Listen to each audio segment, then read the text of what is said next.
सिर पर पल्लू, हाथ में सुहाग की चूड़ी, माथे पर बिंदिया और गले में मंगलसूत्र। पाकिस्तान की सीमा हैदर अब हिंदुस्तान की सीमा मीणा हो गई हैं। ये सीमा का नया नाम है, सीमा की नई पहचान है। सीमा गले में राधे राधे का दुपट्टा डालती हैं, तुलसी को पानी देती हैं, भगवान की पूजा करती हैं। लेकिन दुनिया इसे शक की नजर से देखती है, साजिश के तराजू में तोलती है। वजह है सीमा का वो कल जिसे वो पीछे तो छोड़ा ही, लेकिन उसके कल ने उसका पीछा नहीं छोड़ा। सीमा का कल उसके आज के लिए नासूर बन गया है, सवाल खड़े कर रहा है, उसकी जिंदगी में हलचल ला रहा है। हिंदुस्तान के सचिन से शादी करके हिंदुस्तान में रहने का सपना देखने वाली सीमा सवालों के भंवर में फंसी हुई है, क्योंकि सीमा ने सीमा पार करने का जो तरीका तलाशा वो उसे कानून की बेड़ियों में बांधता है। इस कहानी में 3 किरदार हैं। पहला सीमा जो पाकिस्तान से भारत आई, दूसरा सचिन जिससे सीमा प्यार करती है, तीसरा गुलाम हैदर जो सीमा का पति है और इस वक्त दुबई में रहता है। सीमा हैदर की शादी साल 2014 में पाकिस्तान के जकोबाबाद के रहने वाले गुलाम हैदर से हुई थी। बाद में दोनों कराची शिफ्ट हो गए।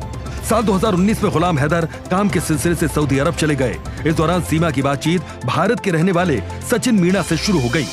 इसका जरिया बना एक ऑनलाइन गेम पबजी। खेल खेल में सीमा और सचिन में दोस्ती हो गई और ये दोस्ती मोहब्बत में बदल गई। अब सीमा किसी तरह से सचिन से मिलना चाहती थी, लेकिन वो भारत नहीं आ सकती थी, इसलिए दोनों ने नेपाल में मिलने का प्लान बनाया।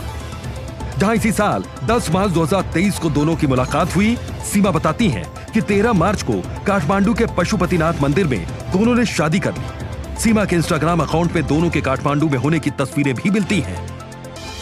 काठमांडू से सीमा वापस पाकिस्तान तो चली गई, लेकिन अब उसका सचिन के बिना दिल नहीं लग रहा था, तो उसने 10 मई को हमेशा हमेशा के लिए पाकिस्तान को अपने 4 बच्चों के साथ अलविदा कहने का फैसला कर लिया और सीमा पाकिस्तान को छोड़ हिंदुस्तान सचिन के पास आ गई। मैं यहाँ बहुत खुश हूँ। मैं जाऊंगी नहीं, मर जाऊंगी, वापस नहीं जाऊंगी। उनके कहने से मुझे कोई फर्क नहीं पड़ता। मेरे साथ ये साथ है और आई थिंक कि यहाँ के बहुत लोग हैं जो मेरी सपोर्ट कर रहे हैं और मैं सच बोल रही हूँ। ना मैंने शुरू में झूठ कहा, पुलिस से, एजेंसी से, किसी से ना झूठ कहा, ना अब भी झूठ कह रही हूँ। सीमा और सचिन कोर्ट मैरिज करना चाहते थे, लेकिन सीमा के पास कोई आईडी नहीं होने के कारण ये मुमकिन न हो सका। सीमा पाकिस्तान की रहने वाली है, लोगों को इसका भी पता चल गया था। इसके बाद दोनों यूपी से भागकर हरियाणा चले गए, लेकिन यूपी पुलिस ने दोनों को वहां से हिरासत में ले लिया। हालांकि कोर्ट ने दोनों को बाद में कुछ शर्तों के साथ जमानत दे दी। सीमा पाकिस्तान वापस नहीं जाना चाहती, वो हिंदुस्तान की बेटी बनकर हमेशा हमेशा के लिए यहीं की हो जाना चाहती हैं। लेकिन यहाँ एक पेच है। सीमा जितनी आसानी से हिंदुस्तान में दाखिल हुई, उसके बाद कईयों के शक की सुई उसकी तरफ घूम गई। लोग उसे पाकिस्तानी जासूस तक मान रहे हैं।